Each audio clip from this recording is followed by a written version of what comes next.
Gen X grew up on late-night warnings. It's 10 p.m.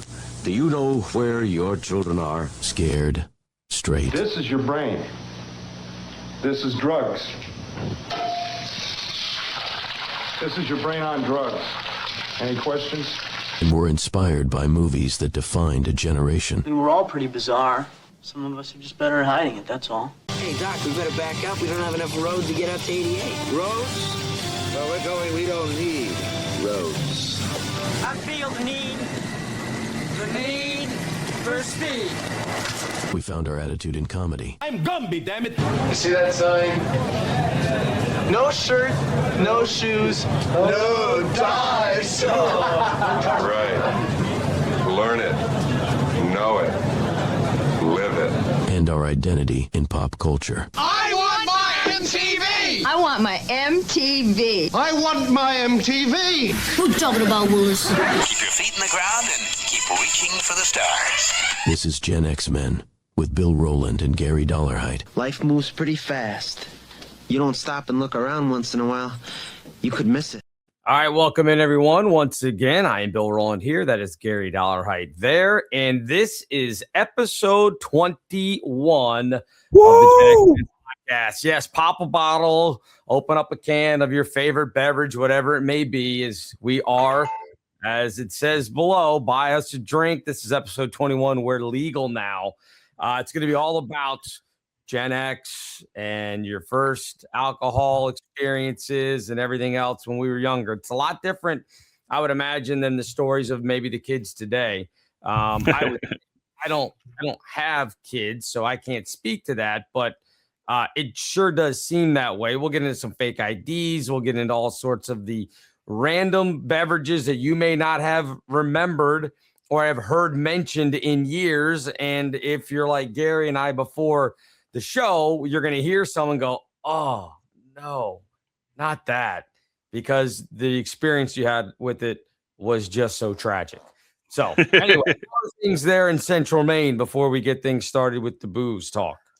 We're in a warming trend. It is above 30 today. So a lot of our snow mounds are starting to melt. So we're it's early, but you could almost call it mud season because there's so much water everywhere right now. So, But getting better. I'll take 30 plus degrees anytime versus what we've been through there for a while. It was in the 50s here. So yeah, the snow melt is definitely on. And I think next week it's going to be all in the 50s as well. So it will be mud season for us for a couple of weeks here coming up. So anyway, enough of the weather talk.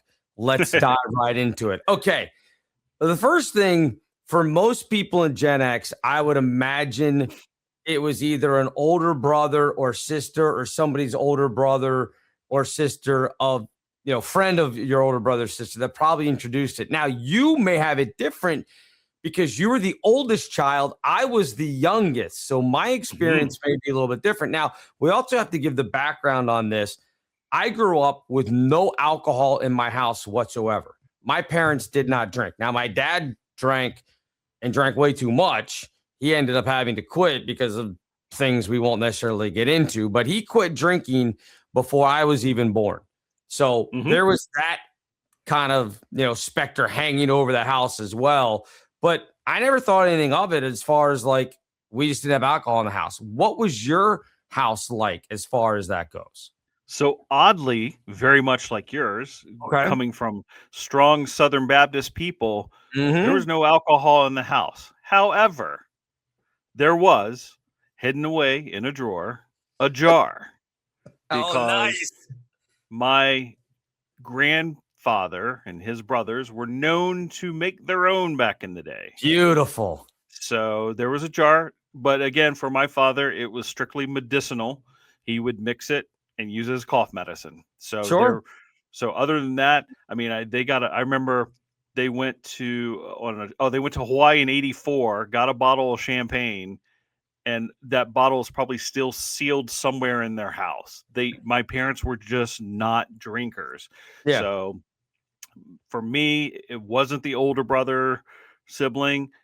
It was because I went to work at a grocery store. So that's how it all, first taste test for me was at a grocery store. That's pretty amazing. That was it like one of the older clerks there? Like, hey man, Gary, come here. You want some of this? Like, how did it work? How did that work out? Quite simply. So it was let's just call it what it was. It was the country grocery store, maybe the size of a larger 7-Eleven, a little bit bigger. Yeah. And usually working nights, weekends, you'd be down to the cashier, who was also a manager, and then one or two of us bag boys running everything else. So we're alone in the store, and there's a beer cooler, and there were some older bag boys there who said, "Oh yeah," because what inevitably happens is a 6-pack gets broken up, can gets dented, whatever, everything gets set to the side. I was gonna say, how do they? I mean, I'm sure they weren't just going back to the beer cooler and be like, "I'm gonna crank one off here." I mean, like, that's not going on. I wouldn't think. Yeah, so there was always excess, right? There's always a random bottle, whatever. And for others, I knew they drank heavily. For me, it was, hey, take a hit and go, that's all right. Not the greatest, but yeah. The early on, well, let's just say the beer selection at this store was not great, even for back then, right? It was Milwaukee's best, the cheapest stuff. So you take a sip and go, so like that's not it. That's not it. Yeah. But that was my first experience, how I got access to it. And then obviously it was also about the same time where, I'm a junior in high school, there's older so it would start to flow into parties and such. Sure. But the truth of the first experiment was being, a 15-year-old bag boy at this little grocery store and taking a couple hits off the excess alcohol out and back. Nice. So, now, do your parents know this story? Well, they will now if they watch the show. So I would say otherwise they didn't know. Never had that conversation. Yep. All right. They knew when I went off to college that it was going to happen. They just accepted that. So right. But they didn't know how soon. Right. Well, yeah, exactly. Yeah, that was, I can remember, like, again, my parents didn't drink, but we would go to like friends of theirs and they would play cards. I think they played pinochle or euchre. It wasn't anything that I knew how to play. So they would play cards, and then these friends of theirs had older daughters that would then watch my sister and I. So like basically got shoved off. But I can remember like the other adults drinking, and I can remember not liking the smell of beer at all. Like, it was just gross to me. And it wasn't like, people be like, oh yeah, my dad would come home and I would smell. It wasn't that because my parents didn't drink. It was just being there. And they would drink like Miller High Life and not Bud Light, like regular Budweiser, which had a really strong odor to it, especially when you're a little kid. And I just remember not liking the smell of it. Now, mine was about probably the same age that you were. I think I was a freshman in high school, though. And mine was not beer the first time around. Mine was actually rum and Coke. And and I still to this day look back and go, how dumb, and I mean dumb, were we to do this? So I ripped up my knee when I was 13 in 8th grade. So I couldn't play the doctor's time, no football, no wrestling, no any of that stuff. So I had to find stuff to do before baseball season in the spring. So my sister was in the drama department, basically. She did all the acting stuff. And when they needed younger kids, they would get the younger siblings to come do stuff. So I got to meet all of her older friends when I was, 6th grade, 7th grade, and having to play like a little kid in whatever play it was. So by the time I got to high school in the fall, I went and was hanging out. And I'm like, okay, I didn't necessarily want to do any acting, but I was like, I'll do sets. I like, painting. We did the lights, all that stuff. Well, one of the guys there, and I won't name him because I don't want that out there. But anyway, he was a junior at this point and was like one of their main tech guys. He did some acting as well, but he was one of the guys that did the lighting and, the sets and everything. So I'm hanging out with him, and to do the lights, you had to go up above on this catwalk to adjust the above lights, right? And you'd have to strap in. They had the little safety thing, so you'd clip in, as they called it. So you'd have a thing around your waist that then clipped to the bars that ran across up by the lights. So when they're doing what they call blocking, which is they're not actually performing the play or rehearsing, they're just holding the script and it says, Joe Blow goes left stage or whatever. So they're blocking, say, okay, you have to walk here. That's going to happen next. Well, while they're doing that, that's when we're doing the lighting. Like, we're like, okay, so we need to make sure that this part of the stage is lit. This needs to be that, whatever it is. Oh, we need to make sure we have a spotlight on the phone for when it rings or whatever. Right. But you're sitting there and it might be 20, 30 minutes. And they'll be like, hey, can you get a blue gel on this? We need this to look like it's night, or, that kind of stuff. You go and you walk over and go, all right, number 17, here's the gel box, and drop the gel in. So you're literally sitting there doing nothing, just kind of hanging out. If you get real squirrely, you sit on the edge and you dangle your feet. I mean, there's still bars over there. You're not going to fall at all. Or I would sit and try to do my homework. Well, this guy about 2 or 3 weeks into this is like, hey man, do you want a drink?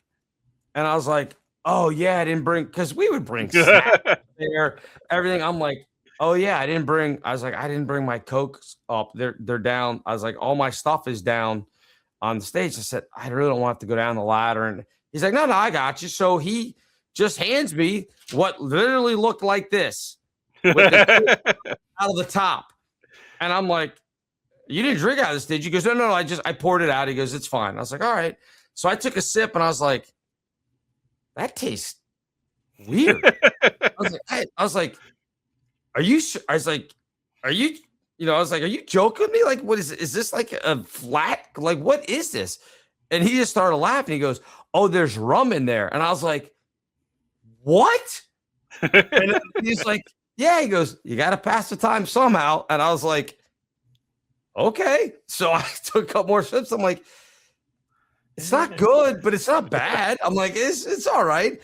So for the next month and a half, I'd have a shot of rum every single day poured inside the 16-ounce Coke bottle, and we'd sit up there, and that was my first experiment or taste of alcohol. Was this guy bring every day? And I'm like, where are you hiding this? I finally asked him, and he goes, nobody. He's like, who's checking our stuff? He had a flask. His older brother was in college and had brought him a flask, and so he would bring Bacardi rum.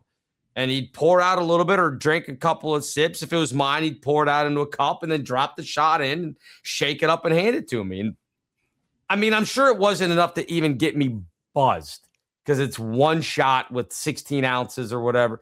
But that was the first time I'd ever had it. And I'll tell you what, nothing to do with alcohol. Drama kids get made fun of all the time. And I get it because some of them are really, really strange. And I understand that. But this is the untold secret that nobody really mentions at all. You see so many teenage boobs when you're a freshman, when you're in high school doing the plays backstage, because at least where we were, if there was a costume change, you didn't have time to run to the back. You had to change there behind the curtain backstage, and you had 20, 30 seconds to get out. So there was no being modest about stuff. So, I mean, there were plenty of high school girls that I knew that saw me strip down to my underwear and change real quick. But that also meant that I got to see the same thing from them. So fair is fair. And so, yeah, there was more than one occasion where you'd be in the middle of something, you look over and somebody's bra had fallen off or whatever. You'd be like, all right, I got to turn this way so Sally doesn't think I'm staring at her or whatever it is. But that was the best part about it is being able to hang out there and girls that would never in a million years let you see them, with just a bra on, didn't have a choice. And they were fine with it because they're like, this is just what we got to do. But if you were at a party and you asked them to do that, they'd have slapped you across your face. It was tremendous. So over the course of your story, it started with, wow, this is the beginning of a good after school special where we need to talk about things, right? Older boy handing you alcohol. Yeah. Right. So it's like the only thing missing there is the white van, but then it turns into young people seeing each other naked. And now we're back into those old 80s sex comedy movies. Like there's your foundation backstage. That's It's the title. Dude, it is exactly like that. But yeah, I mean, that was the thing. It could have gone really bad. Like with having, like, if I like suddenly developed a taste for Bacardi rum really bad, I could have been like, give me some more. I mean, but I was like, again, you're up there and you realize it's a dangerous thing because you're clipped in. So even at 14, you have a sense of, man, you can't screw around when you're up here because people can get hurt. Like I can even remember, like, you drop one of the gels. They were in like metal cases, and then it's like this little cellophane, like blue or whatever to change the lights. Even if you try to put that into a light, and you have to reach out and put it in the front of the light. If you drop it and it went down on the, I've seen like that stuff like gouge the stage. You're like, man, that could really, like, you understand, like, you could really hurt people from up here if you were screwing around. So I think that's why we were like, okay, well, we can't get drunk, but there's no reason why we can't have it's fine. It's no big deal. After a while, you're just like, so what? And then cast parties. I mean, I didn't really drink at those because I had to go home, and I was scared to death of my parents knowing any of this stuff. So I chewed gum a ton when I would come home from theater practice because I was like, I bet they can smell the rum. There wasn't enough rum in there to do anything, but you're still worried about that kind of stuff. So I chewed gum constantly around my house. So and the same thing for me, for us at the store. It wasn't about getting drunk. I just remember is when, again, I was 15, so my parents had to drive me to and from work. I think he was a high school senior. He was 18, right? So he was a little bit in deeper. He goes, have you ever had any alcohol? And I'm like, no. He goes, well, here's your chance. Try something. Figure out his point was, I don't know, figure out what you like, don't like, because it's all right there. Right. And so it was like, oh, well, I'll take a sip and take a sip of that. Oh, not bad, right?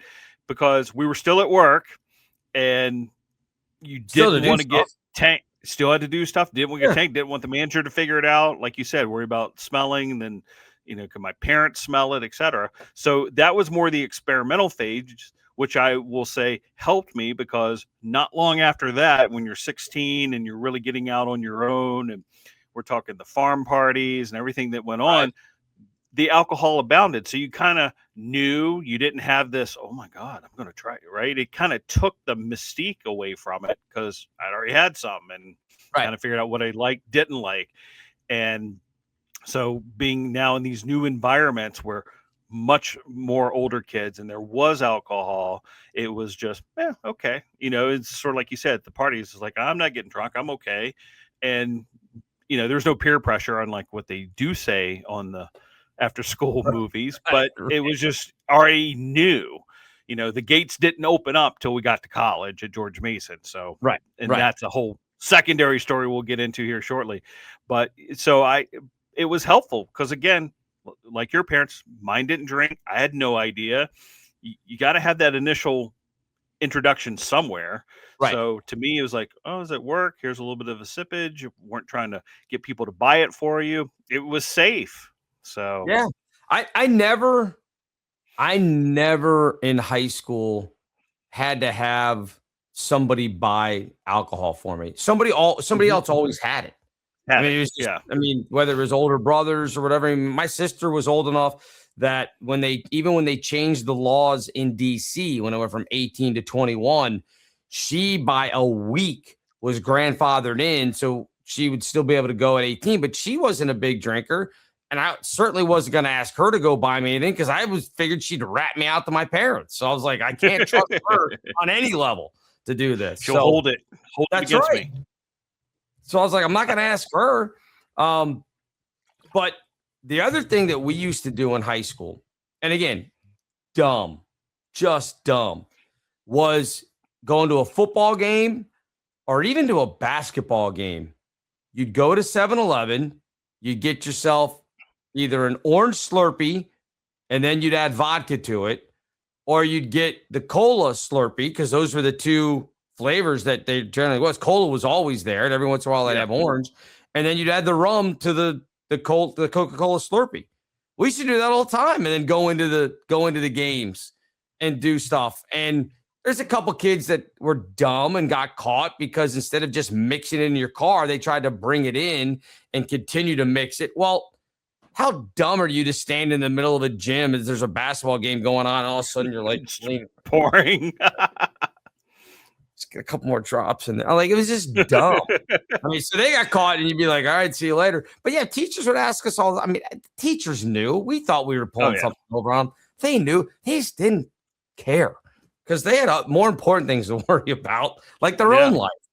But yeah, we would go in, and they'd be like, it's like basketball season. So you're walking January, you're walking to the gym, and there's 5 of you carrying Slurpees, and they're like, guys, it's awful cold outside to be doing Slurpees, isn't it? We're like, yeah, but it's warm in the gym. So we're just like, like they taste good.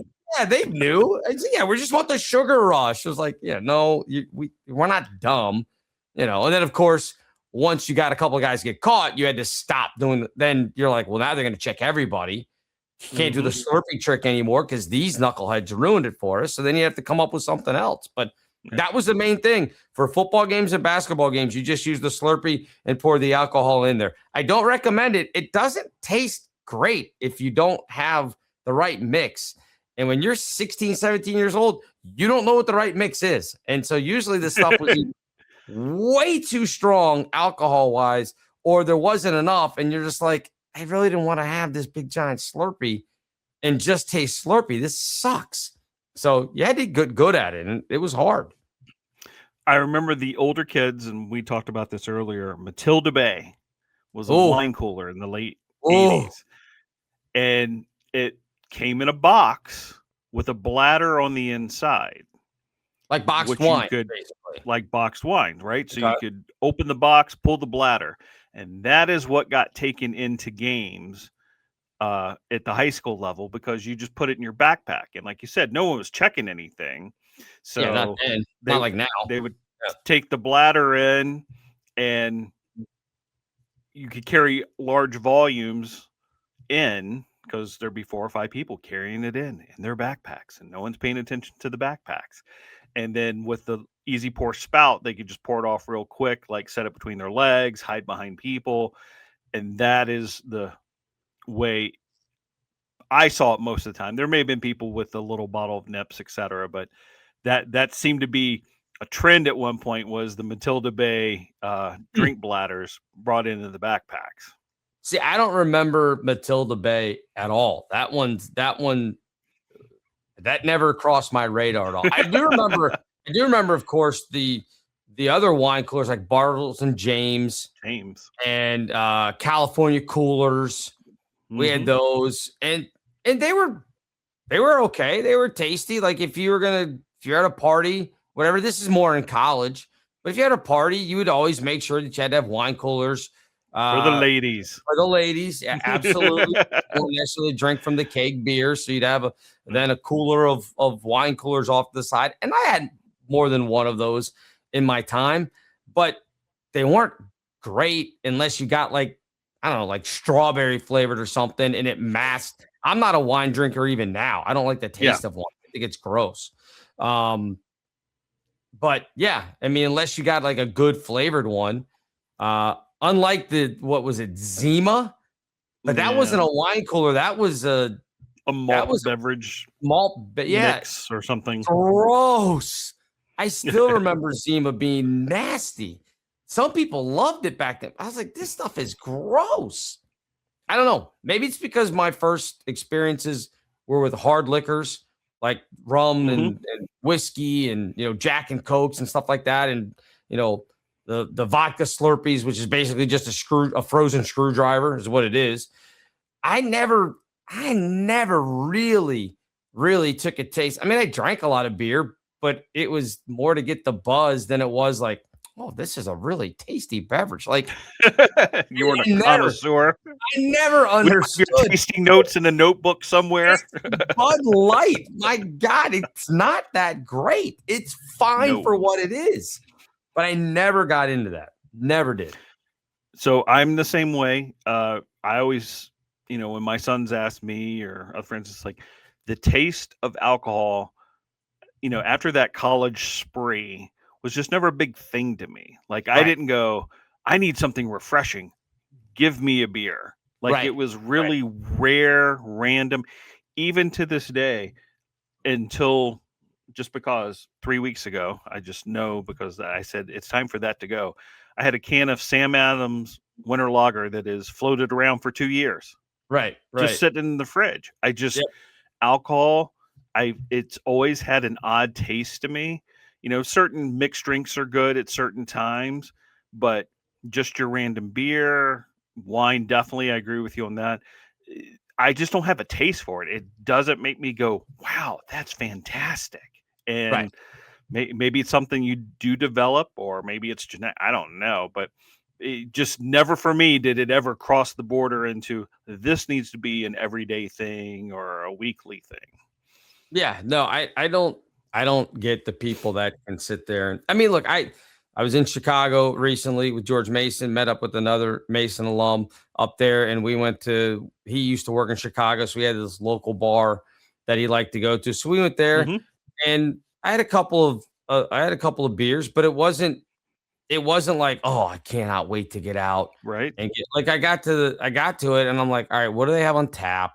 And looked, and they had I think Yingling. So I had a couple of Yinglings and it was fine. Like I'm not against it, but it's not Yeah. like I'm like you, I'm not like, oh, I gotta pick up a six-pack while I'm at the store. Like you, a few years ago, I bought a six-pack of I think it was Yingling actually for Mm-hmm. my birthday. And Carrie and I were just gonna, cook dinner. And I was like, okay, well, I'll get this. I'll have a beer. And those other four, I'm not kidding you. I was living in an apartment in Alexandria, right there off Van Doren Street, Uh-huh. right? Where the old Landmark Mall used to be. Yeah. Those four beers went from there to the next place where I lived, the condo in McLean.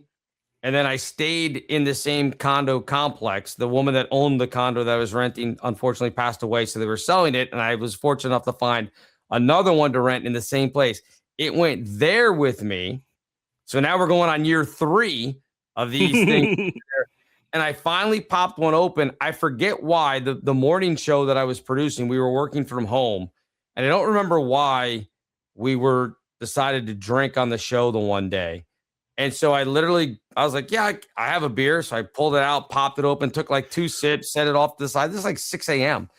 And then dumped the rest of that out afterwards because I'm like, I don't want this now. When the show was done at 9, I'm like, I'm not drinking this now. And then I think those 3 went with me from McLean out before Karen and I bought the house here out to her place. And I think finally one of her sons was home, visiting, and he took them for his friend. I'm like, you can have them.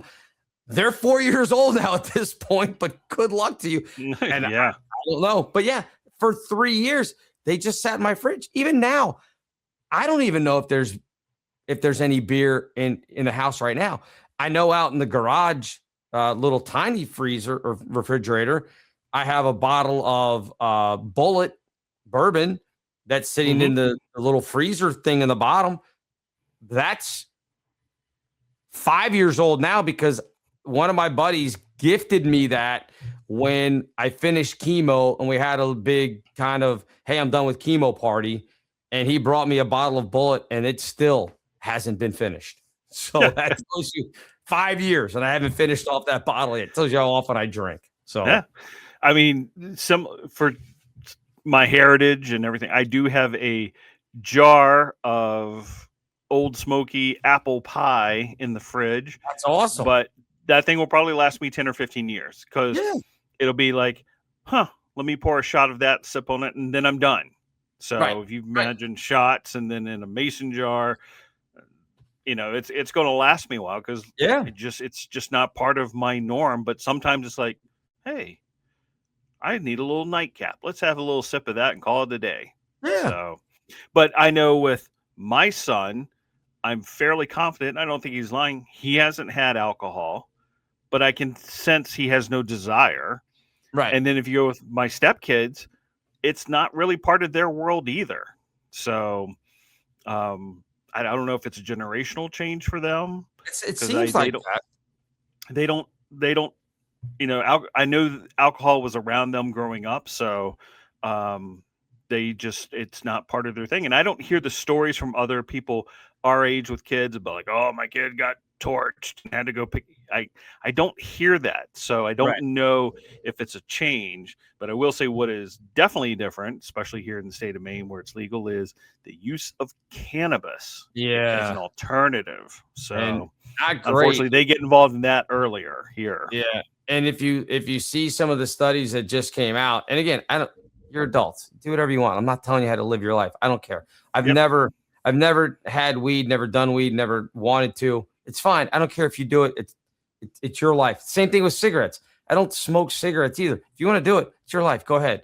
But some of the stuff that just came out about weed is really scary as far as how dangerous it can be. So, I mean, it's fine. If you're an adult, you want to do it, great. But don't think if your 15-year-old, 14-year-old kid is smoking weed, you're like, well, it's better than drinking beer. It may not be. I mean, it may not be. You probably know better than I do. Being an EMT, you've probably seen some of the psychotic breaks that you can have, or they're telling you how just horrible it is for your lungs now too. And I think, honestly, the weed's different. It's way different than when we were growing up, and even before that for our parents, if they ever did it. I don't think my parents ever did. I just never had that was another thing. I never had the desire to do it. I saw guys in my fraternity that would get high, and I would just look at them and be like, I don't want to be that way. Like, I don't want to do that. I don't want to be just like sitting there on the couch, like, literally like just vegging out. I was like, I don't, it held no appeal to me. I guess that's what I'm saying. If you want to do it, great. I will have at it. I will fully admit my first try of marijuana was not till after college. There you go. So, and it was just like, I guess it's kind of similar like the alcohol. I guess at some point we should just try this and see. And already not being a smoker, it was like, not for me, thanks. Right. So, I never liked the smell. Like, you go to concerts. I mean, especially I was going to Jimmy Buffett concerts when I was in high school. So, I mean, you didn't need to smoke it. You could just get the contact high. I've had plenty of those, and you're just like, your head hurts. And I'm just like, I don't like this. I would never smoke because I don't like the feeling of the contact high from it. So, let me run down. I got a couple. I got a list here. Let me run down a couple of things. I want you to give me your impression of these. Do you remember Boone's Farm wine? Oh yeah, that was a staple back in the day. So again, much like some of the other ones, it's a flavored wine that made it taste a little bit better than just your standard wines. And I think that's why it was cheap and people loved it. So, and one of our favorite college bands had a song called Boone's Farm Wine. Emmett Swimming. Do you remember them? They had that song. How about Everclear? Did you ever have Everclear? Oh yes. That was the bathtub parties at a certain point in my life. You could but again, you mixed it because it tasted so bad on its own. But however, it was a kicker doing what it wants to do in terms of getting you drunk. So, well, and it was high octane alcohol too. It wasn't your Bacardi rum that's like 20% or whatever it is. I mean, Everclear was legit, and to the point that I think they stopped selling it in a lot of states. I don't know that you can get it. Yeah. So I don't think you. I mean, I think if I remember right, they quit selling Everclear as it was, and you had to meet certain specifications on alcohol content, and they kind of backed it down because that stuff was so potent that they said maybe not a good idea to have out there. Yeah. We did the jungle juice, like you said, the bathtub parties where you'd mix it and whatever, and we did the jungle juice parties. It'd be like in a garbage bag in a trash can, and you'd literally just hold the bottles and into the trash can and then the next couple of things, and you mix it all together, and it was gross. And people just take a cup and dip it in and you go on your merry way. I mean, again, I think of like the stuff today of, especially post-COVID now with people being really worried about germs and stuff, all the stuff we did, you'd pass a bottle around. Nobody would think twice about drinking after each other a lot of times. No one cared. Now, if you did that, I mean, at the most, if it got passed to you, you might take your shirt and do this. Wipe And it. even then, people are like, oh, you think I got some kind of disease? What are you wiping the bottle? You're like, yeah, you might actually. I don't know. But yeah, people get offended if you like wipe the top of the bottle off before you would sip it and pass it on. It was strange. The one time that I remember the bottle being it was insane, was sophomore year. Okay. My roommate Jimmy and I decided to have a party, and we went to my Uncle Ralph, and God rest his soul. Yes. The background is Uncle Ralph was always the black sheep hellraiser of the family, but he lived in Northern Virginia. Loved your uncle. He was great. And he had been divorced a couple years. So we said, hey, can we have a party at your house? And he thought about it. In Annandale, right? In Annandale. And he said, yeah, why not? And he said, but I'm not going to be here because I don't want to get in trouble if trouble happens. So I remember we went and set up his house. We removed the brick. We just made it party proof almost. Right. And then we said, well, here's the thing, Ralph. We need you to get us the alcohol, because he didn't contemplate that, these kids who just want to have a party are 19 years old, right? They're 18, 19 years old. And he was like, oh, all right. Well, let's go over here and get you something. So we gave him a list of what we thought, and what came out there was not. He goes, oh, no. If you're having a party, this is what you need. And he started showing us in the box and the bottles and the trunk, you need this. And so, it was huge. We had a shuttle service to get people in because it was a small neighborhood. Right. I mean, it was just out of control. And like you said, bottles were being passed. That's how bad it got. And I remember people trying to make more alcohol and went and found these bottles in his downstairs refrigerator and were just dumping it in. Oh, those were water bottles. No, those were water bottles. That was what was so funny. People are like, oh, this is great. And the only reason we knew that is because he came home midway and said, I just need to check on things. And next thing I know, he's there for the rest of it, having a good time. And talking about after school special, again, God bless him. He really took a shining to a friend of mine. He goes, oh, you think she'd go out with an older man? I'm like, probably not, Ralph, but I will ask. So, but yeah, people were just passing bottles and cans, and it just kind of went off the edge there. And today, I don't, like you said, post COVID and how people are today, be like, oh, no, I'm not putting my mouth on that. But. Yeah.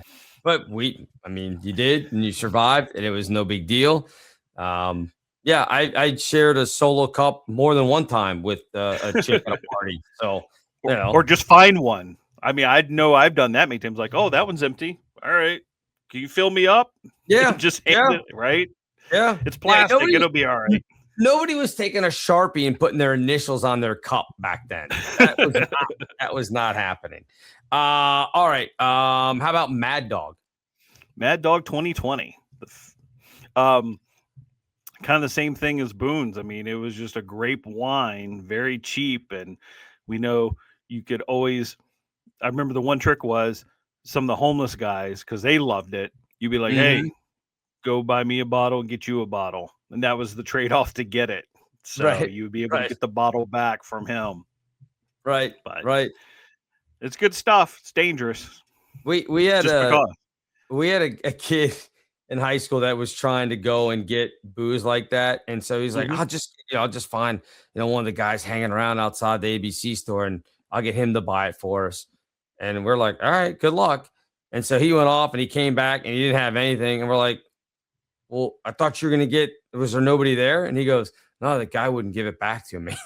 Gave him the money to buy like 2 bottles, and the guy walked out, and our buddy was like, can I get my bottle? He's like, get away. I don't know what you're talking about, kid. Get away from me. Like, making a big scene. He's like, I'm not buying you any booze. You kids are always, and I was like, oh my God, he totally trolled you. That's amazing.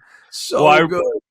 Well, I remember more than a few times people were like, no, get away from me. Like if you stood outside and said, hey, can you get it? Nope, get away. Nope, exactly. No part of this. Yeah, because the cops would get kids to do that sometimes. Yeah. And you don't want to get, it was like, no way. Did you ever buy anybody alcohol? I never did. Nope, I never would because of that. Because I was afraid of getting tagged for it. Absolutely. If I knew like if it was somebody's younger brother or something, if it was like, okay, I'll buy it and I'll bring it to you, but never ever outside the store. No chance I was ever going to do that. Just made no sense. All right, fake IDs. Did you ever have a fake ID? Yes, I did. Okay. For those of you that are younger, you have to understand it was a different ID world back then. Literally, you could. It was paper. Mine was West Virginia. And okay. It was so easy to copy. A friend of ours at George Mason made them for $20. And it was literally cut and paste, printing on clear overheads to get the state symbols and just packaging the stupid thing. But IDs were so bad, even in Virginia, they were so bad back then. They were easy to just make. And so I had the West Virginia ID at some point for about a year. Yep, it was about a year before I turned 21. Just for more convenience than anything. To be able to get into bars. Yep. Yeah, used it multiple times because the guys would go, "Yep, you're good." Because again, it's not this holographic world that we live in. I even remember the Virginia ID was like a picture on one side, but then it was paper on the backside that had your address and everything else. So it was just a different time where you could get away with it. I do remember, and it didn't work out, setting out, going down to Georgetown. We're going to get a fake ID. I'm sure you can just buy one around here somewhere. And that was a day wasted. Yeah. But a lot of people give you funny looks when you ask about it. Like, you're asking this in public? What? Right, hey, why did you say that out loud, dummy? Yeah, exactly. No, the Virginia IDs were, like you said, it had your picture and then the paper information, everything. And they weren't like now, everything is sealed, obviously, like laminated. Back then, you could take it out. It was like in a plastic pouch, but it had an opening. So you could literally pull it out. I had a friend that he tried doing, and I don't know if it ever worked. I just saw him do it, and I was like, well, good luck. I'm not sure how this is going to work out for you. But he did it to his own ID, which I thought was dumb because what happens if you needed to actually have it run? So let's say we were born in 1971 was our birthday, right? So he wanted to make it look like he was born in 1968, let's say, whatever it was. So he took like an X-Acto knife and like cut out the numbers, like, on the ID that would replace the numbers in his birth date to make it look like he was a couple years older and be 21. And he just switched them around and then taped. And then he was an art guy, like was doing all this stuff. I'm like, dude, what happens if you have to have like your license, like you get a speeding ticket or something and have to go to court? Now you've got a license that isn't valid. Like you've done this to your own license. What are you doing? But that was his thing. I had one and I didn't have a fake ID. I actually had an actual ID. I took one of my fraternity brothers was a couple years older than me. I took his information, just basically all you needed back then was like a rental agreement or an electric bill, whatever was in your name, like to prove that you were you. So I took his stuff, went to the DMV. How dumb, how completely dumb is this? Went to the DMV, said, yeah, my name is Chris. I won't give the last name. It's not Chris Jolly for those people. Jolly's younger than me. So another guy, my name is Chris, whatever. Not going to put him out there. I lost my ID. I just need to get another one. And they're like, oh, okay, well, what's your address? Gave him the address. Give him like, okay, go stand over here. Picture taken. And this was the year after they started laminating stuff. So I still have it somewhere in a box. It's my picture. So it's not even, how girls would sometimes try to use their sisters. Or whoever. Yep, that was the standby. Yep. Yeah, to show the ID, and it kind of looks like you, but not really. Like, okay, in this light, sure, go ahead. Most girls get turned down for their IDs anyway. But this was my picture, all of his information that all I had to do was memorize, but nobody was going to say anything because if it looked like you and it's sealed, It was an actual Virginia license. It wasn't some fake job or whatever and it wasn't like, oh, I'm from Kansas. I just go to school here, like that kind of thing. It was legit. No one questioned it ever. And I used it at bars. I used it at the ABC store. I mean, the amount of times I should have been busted for using that is incalculable, but no one ever questioned it. If I find it, I will bring it and I will show it on another episode because there's no way to get caught because it was my picture. So it's like, okay, you're that guy. Well, and I was gonna say, I still have that West Virginia license and I think it's in storage because I kept it because that thing's a trophy. But again, it was true. It was my picture, my name with a West Virginia address. And we just changed the birthday by a year or two just to make me 21. And the way he did it was like we were able to laminate it so it was sealed. So it wasn't like a floating piece of paper like the Virginia license for a little while. And so that's why it worked so well because picture was me, name, birth date, just rattled off. Everything was perfect. And West Virginia being so close to DC, right? Because a couple times I did it just to make sure I had my George Mason ID. So I'd hand both of them. And student West, okay, go on in, and not a problem. But sometimes you didn't need an ID. I remember, and I kept racking my brain. There was a bar we used to go to in Northwest DC up at American University. Ooh, and I can't remember the name of it. I keep wanting to say the library, but that doesn't sound right. There was a bar called the Library, but that wasn't up near AU. Yeah, so never, ever going in there did they ever ask for ID. That's amazing. amazing. Just go up and go, hey, I would like a rum and Coke or this. They just, here's your order. And okay. If you're in there. Never. Exactly, right? So that's why we would go there a lot.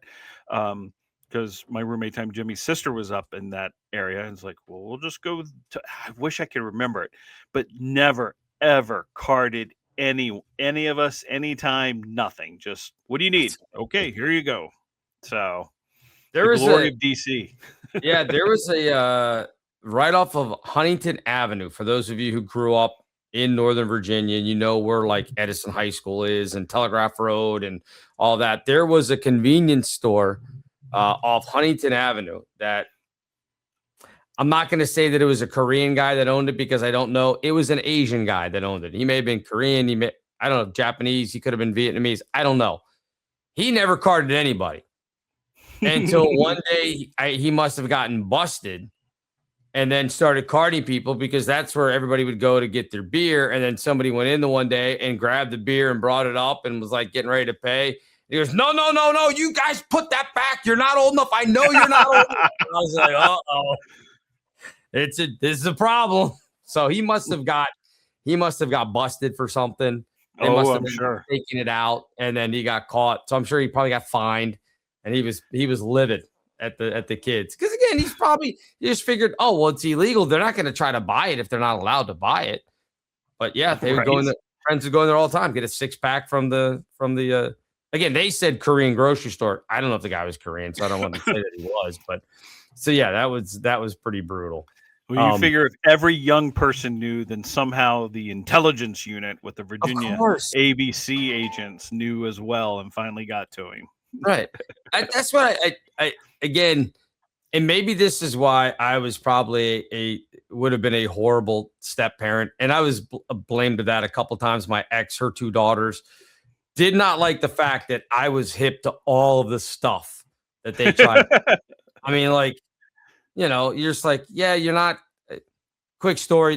We had the lake house. We're down at the lake house. They had brought a bunch of friends. They were still in high school, and they're dumb because that's what high school kids do. They're drinking in cups. They left them in the basement in the theater room of the lake house while they were down at the dock playing, swimming, playing, whatever. So I walk in and I'm like, okay, I'm going to clean these up because it kind of left a mess because they're high school kids. Right. So I pick the one cup up and immediately I can smell the alcohol. I'm like, all right, Sure. But I was like, I'm not going to be the one to say anything. So I went upstairs and I told their mom, who I was dating at the time, and said, hey, by the way, I'm not saying anything about this, but they have alcohol and they're in high school.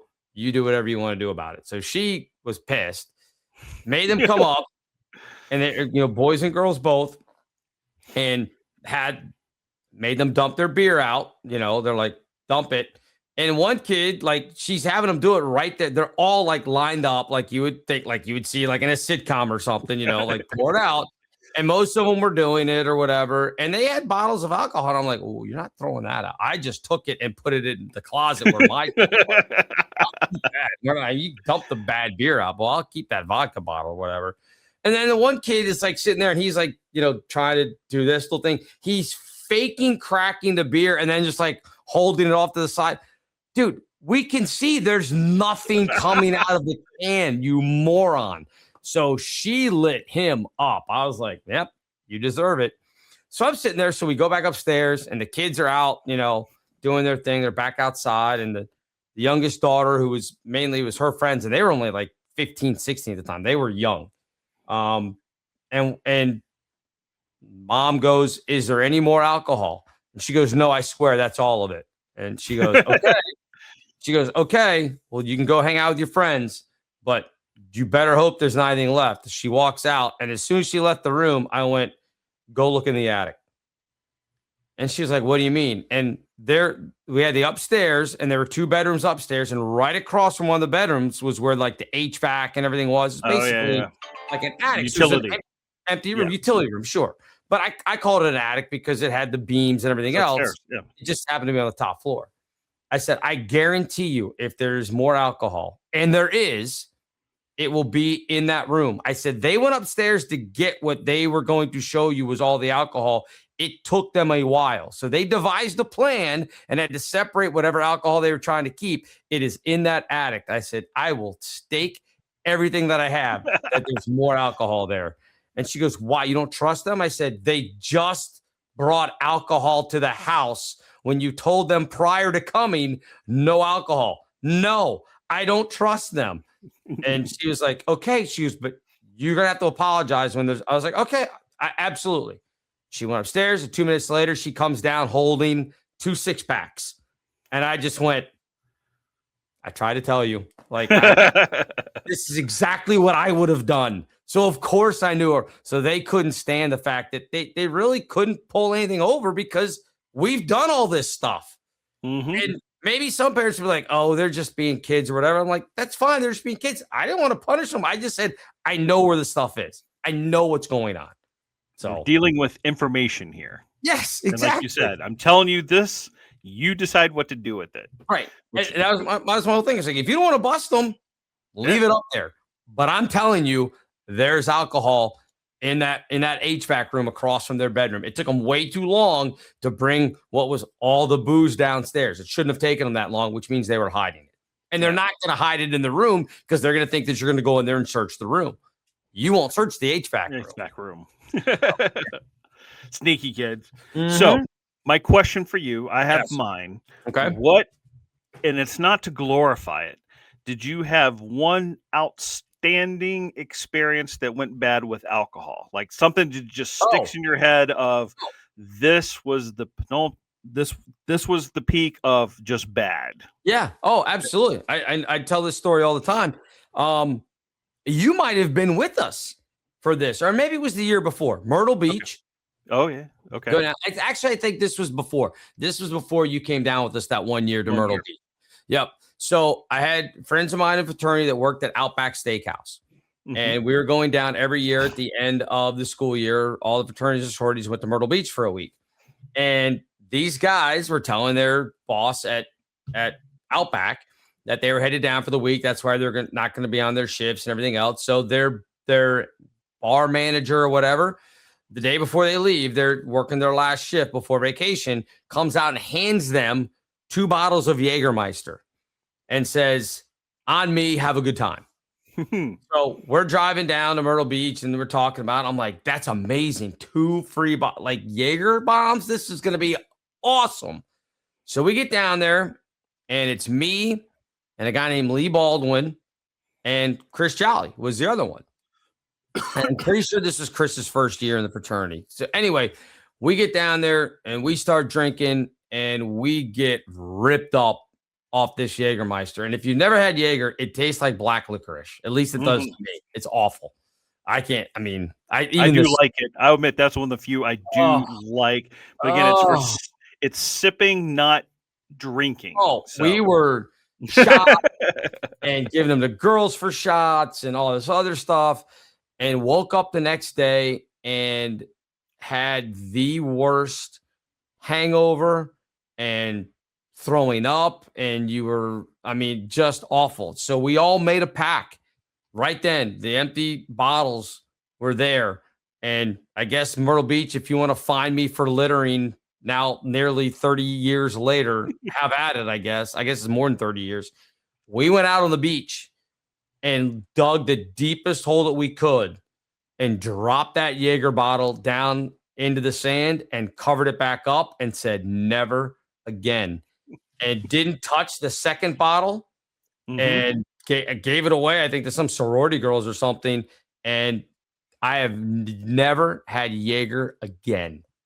I mean, even the smell of black licorice, I just go, no. I mean, that may have been one of the sickest I've ever been from alcohol, because we were just doing shot after shot after shot and drinking other stuff. I'm sure it wasn't all the Jaeger, but that's what we blamed it on, was the Jaeger. Because when you threw up the next day, it, again, tasted like black licorice, like black death. It was awful. Awful. So for me, it's tequila. And I'm not a big tequila guy either, unless it's in a mixed drink. I can't shoot it. Can't do it. Exactly. So for whatever reason, I knew I was going to meet up with a girl that was a good friend, but I was really into, and her friend later. But I had to go this other thing for the university beforehand. And it was some reception. Don't even remember what for. All I did was eat cheese balls. No protein, cheese balls, just blocks of cheese, right? Pepper jack, just hammered the cheese. That was my dinner. So then I end up with them later, and somehow we ended up with a tequila bottle. Oof. And just straight shots of tequila. I guess I was further gone than them, because I remember, because I was hoping, for lack of a better word, I want to make out with you, girl. But I got sick. And so that just ruined the mood, right? But I guess ruined the mood enough that she was mad enough. I woke up she just left me. I woke up the next morning in one of those industrial sized trash cans, not like the room size, but like the commercial 55-gallon drums with my upper body in the trash can. And I had puked all night of tequila and cheese. Oh, so it was in my hair. It was in my face. I remember Jim, my roommate, coming in going, "What happened here?" I don't know. It just went bad. That's all I can say. So to this day, much like your Jägermeister, the smell, if I smell tequila, I will start to get sick just from that memory of so long ago of, that bad night with a bottle of tequila and a bunch of cheese. So, well, we've all been there I mean, it's been more than one occasion that I've held hair back for somebody when they've gotten hammered. Now, here's one, and I'm not going to name names. Do you remember taking a friend of ours out for his 21st birthday and him getting so wrecked up? We get back to his apartment that he's renting with another friend of ours, also from back in the day. And we find him after a few minutes. He was going to go get cleaned up to head to bed because he's wrecked. And we found him in his bathtub with about 3 inches of water in the bathtub and nothing else. You don't remember this? Vaguely. Okay. You'll know. If I told you the name, you'd know, but I'm not going to out the. No, let's not do that. On the air. Yeah. And then you may not remember this. I do, because I wear contact lenses. I don't think you wear contacts, right? No. Yeah. Nope. I had to. This is how wrecked the dude was. For people who wear contacts, they'll know this. I had to take his contacts out for him because he couldn't find his eye over and over again. He'd be like, it won't come out. And he squeezed. And I'm like, all right, dude, this is going to be really bad. You've just got to stay still. I will get your contacts for you. And I did and put them in. And the next day, when we talked to him, because we left him there because we're like, I'm not sticking around for this nonsense. His roommate was there. It was fine. His roommate took care of him. His roommate and his then girlfriend, who is now his wife, as a matter of fact, they took care of him. And I just remember calling the next day and being like, are you good? Like, and he's like, yeah, but I don't remember taking my contacts out. I'm like, yeah, well, that's because you didn't. I took them out. I was like, I took care of that for you. So yeah, there's more than one occasion that again, my 21st birthday, I ended up not getting drunk because the guy that I went out with that was supposed to drive ended up getting hammered before I did. So I was like, well, one of us is going to drive the car home and you're not going to be the one to do it. So I stopped drinking on my 21st birthday at like 11 o'clock at night and sobered up till the bar closed. That was a great one because the bar that we went to all the time, we had both used fake IDs. He's a few months older than me. So he stopped using his fake ID like I think his birthday's in February, maybe.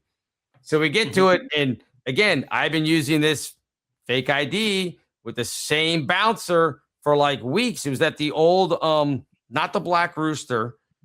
It was back there in the alley. Oh, what was the name of that bar? They have one in Arlington too. Mr. Days. That's what it is. Mr. Days. You remember the old Mr. Days there in DC? It was right near the Black Rooster. It was right around the corner from the Black Rooster and everything else. We used to go to Mr. Days all the time. Knew the bartenders there. Of course, because we were going there all the time. They knew me as the name on my ID. Oh. So, because it was my fraternity brother's name. So I'd be going there for months. And then finally on my 21st birthday, I handed him the ID. The bouncer looks at it and he goes, oh, are you serious? I just started laughing. And he goes, that's pretty good. He goes, you've been coming here for a long time. He goes, that's pretty good. And I was like, yeah. I was like, I'm sorry. And he goes, go on in. He's like, it's great. Go on in. So we go in and again, know the bartenders. And we're like, hey, 21. She's like, what do you mean you're 21? You've been coming here for years. Like, I know. So, yeah. And then he got ripped up by like 11 o'clock. And she was like, so she's pouring us our next round. She's like, who's driving you guys, by the way? It's just you two. And I was like, well, yeah, it's just us two. And there's no Uber. There's no, none of that. And she goes, all right, well, really cool chick. She was like, I'm going to be honest. One of you needs to stop. She's like, I don't want, she was like, somebody's got to drive you guys home. And who's it going to be? And I looked at him and he had a big grin on his face. He was holding his cup. And I said, I guess I'm done. And she's like, yeah, probably a good choice. So my buddy ended up throwing up out of his passenger window of his own car as we drove down M Street going home that night on my 21st birthday. So, yeah, not great. So my 21st, and you got to help me. Yours is November, right? Correct. Yep. So what was the sports bar in Merrifield? I think it was an old Champions. No, there was another one. It was run by a guy who was, I can't remember if he was a former player in Merrifield. Yeah, it was right at Gallows Road and Route 50. Oh, that's yes, the former Bullet owned it. Oh my gosh, I can see. I know exactly what you're talking about. It is now something else. I think it might be a Five Guys. I couldn't figure it out. But yes, it's can't remember. Greavy's. Thank you. Yes, Kevin Greavy, the former Bullet. Yes, Greavy's. Great place. Buffalo Bills bar. I remember. Okay. So it was down the road from where I lived at the time with my uncle. Yeah, in India. Yeah, it's right down the road there. Yep. He goes, well, what are we doing? I'm like, I didn't really plan anything because again, the 21 was just nothing. I've done my drinking at this point. Exactly. Yep. We're going to Greavy's. all right, let's do that. So it was just a couple beers, me and my uncle hanging out on my 21st birthday. Nothing crazy, nothing wild. Perfect. And that's what I remember. But going to Greavy's. Yeah. Because your right there birthday's near- right around Thanksgiving, right? It's always around. It's Thanksgiving week, one end or the other. So, Yep. and I didn't turn 21 till, was I a senior? 92. Yeah. 92, 93. Yeah, So it was senior year of college before I turned 21 because I was sort of a year behind everybody. So yeah, I was a senior in college, turning 21, going, "Yep, all my best drinking's behind me." So it's the truth, right? It's definitely the truth. It did get rejuvenated because hanging out with my uncle, there was another place in Annandale, Sunset Grill, the Sunset Grill. That was his place, and I would always end up there meeting him, and that's where my continual admiration for soccer moms happened because here I am 21, 22, and they're all in their 30s. It was a great time. Yep. But I think it's still there. No, it got destroyed. Oh, is it gone? They did a renewal like 10, 15 years ago. Okay. It made me sad because I went to look it up and said, oh, it's gone. Because there were so many good memories from there, being young and everyone else being old and, being at this hole in the wall bar, people. Let me tell you, if you had to look up in a dictionary, it was a hole in the wall. Yeah. But no, it was always good. Always great times to be had there, though. Oh yeah, no doubt. It was a fun spot. I mean, I remember going up there with you on occasion when you'd go meet up with them. Like, that's the funny thing is like, kids today would be like, "Why would you ever like?" It was fine. I like those type of places rather than the hoity-toity, wine bars or whatever. I'd rather go to a hole in the wall and just sit there and listen to people who have been around a hell of a lot longer than I have tell stories about stuff. It was the best. Oh, absolutely. And I think that's why I enjoyed it. It's Ralph and his buddies. I mean, you just hear these buddies, right? Wasn't your uncle a bike rider? Yeah, he loved motorcycles, had a lot of motorcycle. So you would hear these stories and, they're talking about when they were young and all the crazy stuff that they did, which, great stuff for movies of, they if it wasn't New Hampshire, it wasn't in New Hampshire, but talk about live free or die. I mean, him and these guys would be like, I remember when I was 18, I rode down to Texas, right? Yeah, like exactly. what? They just to do it. That's the world that they enjoyed. And, I try to push that on my son sometimes too. Like, just, you're young, go do it because you can. Right. So, but hearing those kind of stories at a place like that, is always amazing. And I think people miss out. They should, don't go to the hoity-toity places, kids. Yeah. I should start hanging out at a dive bar around here and be that guy that's just in there telling stories to everybody. That's what I should start doing. I'm at that age now. Yep. Before we get out of here, and these were great. And I mean, we both have a million more stories from back in the day, but we don't have to get into them. I mean, again, there was drinking on I think you were gone by this point when we went up and had the barbecue on the top of Thompson Hall. Were you around for that? Or was not. That was me, Damon Scott, and Chris Nicholson. Yes, I think it was the year after. Yeah, had brought the charcoal in a backpack and a little tiny grill in the backpack and booze. And for Mason Day, we sat on top of Fenwick Library and cooked hot dogs and looked down on the quad. It was fantastic. That's another story for another time. But would be remiss, and I know you didn't necessarily watch the show, but this one, we talk about celebrity deaths all the time. This one was a little eerie and too close for comfort for me. James Vanderbeek passed away yesterday, or we heard about it yesterday. I think he passed away maybe the day before, as we record this.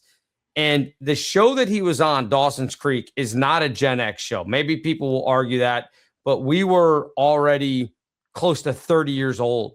And some Gen Xers were already in their 30s when this show came out. So it's not our show. This was not our coming of age show as it would be for millennials who were the oldest of them were 17 at the time. So not necessarily a thing. I guess there'd be some Gen Xers that the youngest ones, maybe you would look at it and say it's your show, but it's more Gen X adjacent millennial, I would say. But he was 48. And he also did not only Dawson's Creek, he was also in Varsity Blues, which is one of the best, worst high school football movies ever. And I mean that unlike the acting is not great, but it's still a fantastic movie. His famous "I do not want your life" when he's trying to do his Texas football accent. It's not great. It's a very Porky's light type of movie in that regard. Is they have the teacher that they find is working at the strip club out on the other side of town and that kind of stuff. So I mean, it's good, but I saw a picture yesterday that somebody had put up of the main characters that were in that movie. Of course, Vanderbeek was Moxie. You had Tweeter, who was the wide receiver. Paul Walker's character, I can't remember the name now, who was the starting quarterback. He got hurt. That's the whole thing of Mox taking over. He didn't want to be playing football. He wanted to go to an Ivy League school and everything. And then Billy Bob, who was the offensive lineman, the big fat guy that everybody picked on, and he has a breakdown in the movie about it. 3 of those 4 are now no longer with us. So Billy Bob died years ago. Of course, we know Paul Walker died in the car accident, and now Vanderbeek. And Vanderbeek's one really hit home because he had the same cancer that I did. And you at times just look at it and go, well, why didn't he make it? Or why did I make it? And that was my whole thing yesterday and reading all this stuff. Like Katie Holmes put out this great thing. She was his co-star in Dawson's Creek. He's got 6 kids, man. Yep. Wife and 6 kids. And they're beautiful kids. I followed him on Instagram and social media stuff. And he talks about his kids all the time. And I mean, it was just like, how does this guy who had so much going on that needed to be around isn't around anymore? It's wild because he was 48. He was one of us. He was a younger Gen X, but he was Gen X. It was tough. Yesterday was, and I don't get upset about celebrities dying. I think it was more about my own thing of looking at it and being like, oh, here's your mortality staring you in the face. This is a guy that probably could have had every single type of treatment that was out there, still didn't make it. And it's scary. Well, I mean, I've said this to you before. God has blessed you because I see a lot in what I do, and for various reasons, I've had the story of, hey, I didn't feel good. Everything's been fine. I didn't feel good. Go to the doctor next day. It's like, oh, you have a terminal diagnosis. So it just happens, and there's no happenstance. So, like I said, what your case, your scenario, what a blessing, because I know you went through some things to get through it, and you survived, and you're with us today, and we're doing the show, and there's a plan for everything. And I guess your plan was to do this show. That said, I don't know if that was the ultimate plan. Somebody might want to rethink it and come up with something else. So I don't know, but yeah, it was just I think about that all the time because there are so many people that you look at and you see that don't get through whatever it is they're getting through, whether it's colon cancer like James Vanderbeek or other things, and you just go like, why didn't it work for them? Like, why did they not get through this? And there's no rhyme or reason for it. But I would recommend if you are a James Vanderbeek fan or Dawson's Creek fan, or even if you aren't, go search out on his Instagram. It's still up. His wife has posted a couple things, but he had a video, probably a year ago when he first had his diagnosis done. And he talked about like being, a celebrity and a star, and he kind of defined himself as an actor originally, and then he got married, so then it was defining himself as a husband, and then he had kids, and so then his defining thing was being a dad. But he talks about like it was just a nice message of like loving other people and why you're here for the short amount of time that you're here and everything. It was really profound when this day and age, when you see actors and actresses and people like that trying to portray this message, and you just know that it's ringing hollow and they're trying to do it because people will hit that little heart button and like it. This was not that. This was a guy who I don't know if he was scared or not because I didn't know him, obviously, but this is a guy that was speaking not as an actor putting on a face. This was a guy that was staring down like, I'm not sure what's going on here. And I'm not sure how long I'm going to be around. So I need to get this stuff out before I'm not around anymore. It was pretty heavy. Yep. I mean, I will say I am sometimes numb to these things because I deal with it, and you wouldn't think Southern Maine, but I deal with it constantly. What I see, what I go through, see what other people go through. Something comes out of left field. The big one I remember one time was, quick scenario, poor gentleman died. Why? Because he was at work at his paving company, and as the dump truck was backing up with the dumpster raised, he had his hand on the rail walking with it, and no one saw the power line. And it just comes out, like I said, left field, and maybe it's better that he didn't see it coming versus the situation where he got the diagnosis and this is what we got to deal with.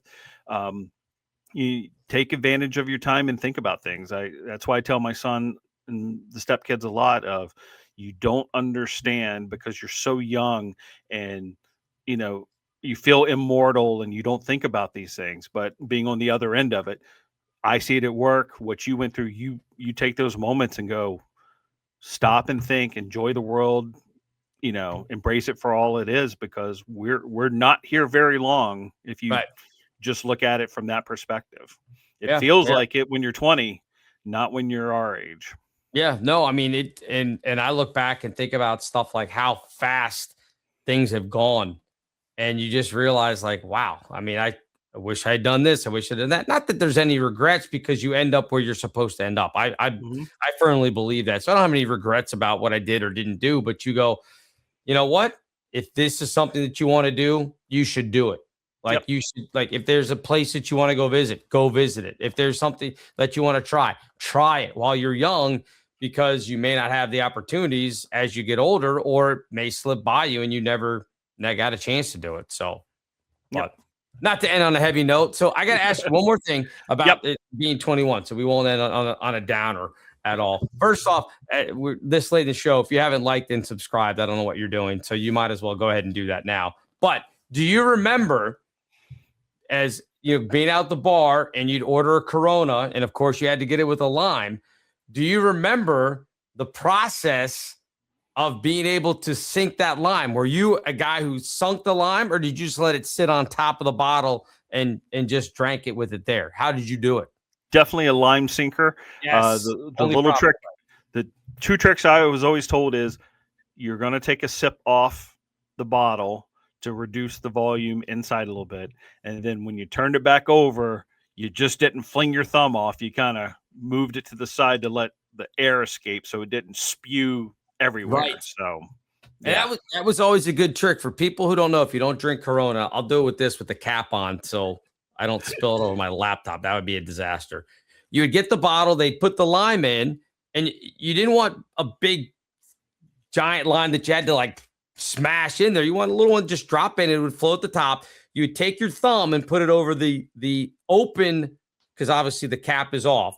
So you put your thumb over it and you would turn it upside down, and the lime would float to the top to get all the lime juice throughout the entire beer.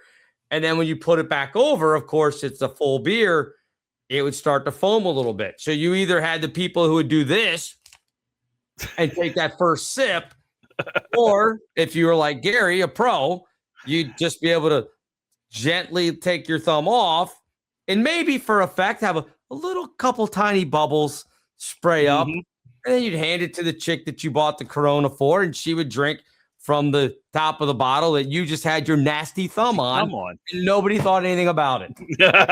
Of course not. Nobody cared. Again, it's like passing the bottles. We didn't care back then. Yeah. No one cared. Yeah, but that's what I'm saying. You'd order Corona and you'd automatically, without even handing it to them, you'd be like, do you want me to sink? Do you want the lime sunk? You just leave it on top. And you would do it for the date or the girl, you just turn it over, turn it back, let it go, hand it to her. Yeah. You know, that was it.